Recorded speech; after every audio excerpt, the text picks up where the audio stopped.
All right, so I received a question that ties to some video that I made about DMC lore explanation on what is canon.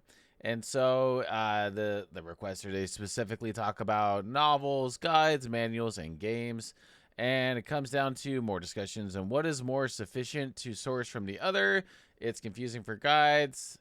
Essentially, every series is different on what is considered canon. I would always try I would always try to follow the main, the main game, right? So in the case of DMC, Devil May Cry 1 through 5, that should be no question that those 5 games are all canon.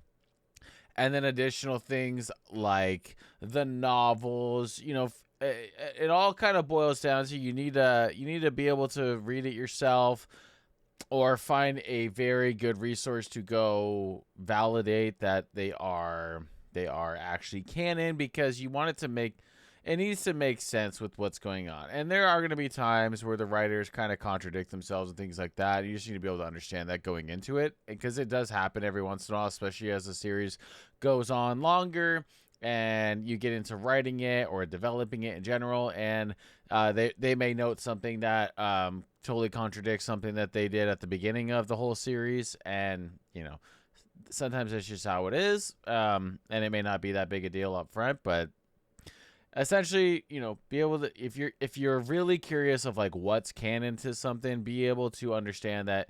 I don't know. You're gonna be doing a lot of homework. You're gonna be doing a lot of reading. You're gonna be a lot of lore reading, like within as far as a video game series, you can be digging through the game files, reading the weapons and the characters and things like that.